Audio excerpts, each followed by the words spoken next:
To be completely honest, what do I know about local politics? I don't know a lot. All I know is that there's always new candidates that are trying to run, kind of say what they're gonna do for us or for the city. But besides that, I honestly don't know too much. I voted once. It was for the president. In terms of like city stuff, I never. Wait, I think you have to vote for the city when you vote for the president, right? No. Okay. See, that's how behind I am with all this stuff. I know maybe in the future for sure, like, yeah, I would be interested and I'd like to like get to learn more. But it's just something right now I'm not really like, really considering. I think for other people, yeah, like it'd be something would have to happen where like, oh, that directly affects them personally or their loved ones, or they'd probably be like, oh, you know what? Yeah, I think I should get involved. What can I do? What can I say? Where can I go? Honestly would not know one clue, so I'm just gonna throw a wild number and I could be completely off, but I'm going to assume because these people are in a high position, they have power. I'm gonna throw in there $80,000 to $100,000. You get paid over $100,000. Oh wow, I think that's a lot for the little bit that they do. At least that's what it sounds like. I feel like there's other people out there that work twice or three times harder or have multiple jobs and they're barely surviving. You know what I mean? And these guys are kind of taking everything. I don't know, it just seems to be like that a lot everywhere. Like a lot of people in power can do so little but yet take the majority of the share. I think unfortunately people don't know how to go about doing that. And so they don't really know how to go about, keeping these leaders accountable. Like, where do they start? Or who do they talk to? You know what I mean? I mean, if they knew, I think then maybe, yeah, they'd feel a little bit more compelled. All right, I can do something about it. I'm going to do it. I know how to kind of do it. It's always risky because you can say a lot of things. A leader can say a lot of things when they're running up. And then in the end, do they really do all they say? You know what I mean? I think that's one reason why I haven't really been too much into politics.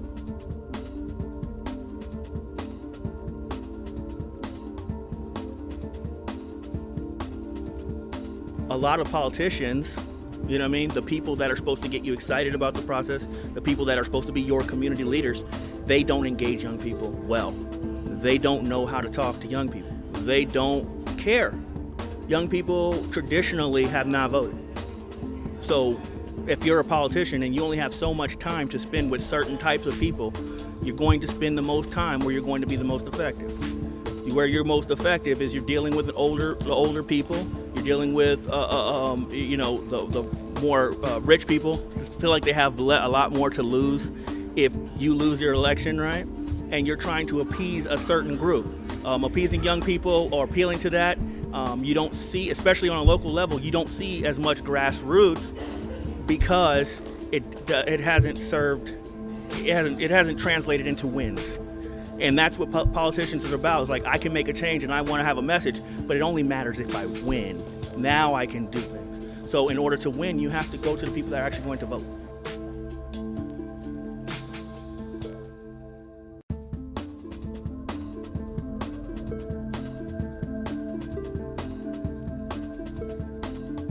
That's something that resonates down from our Constitution. Constitution is about rule of law. No one's above the law, and it applies to everyone equally.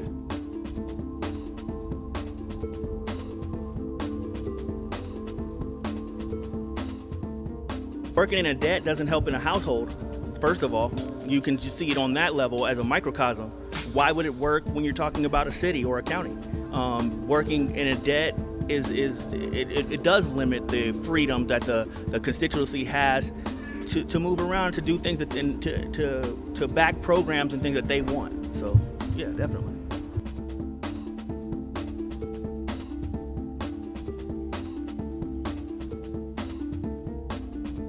I think that the best way to kind of mitigate that is to not allow them to have any control over how much they get paid.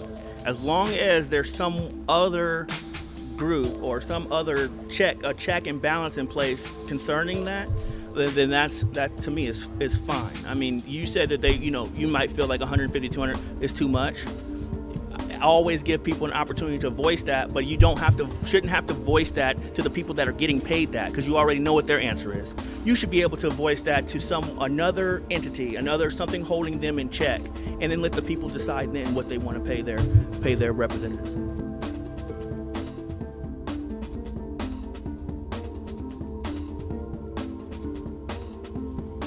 That just makes perfect sense. Recusing yourself when there's a conflict of interest. I know that a lot of those people, they're not just politicians, they're business people, right?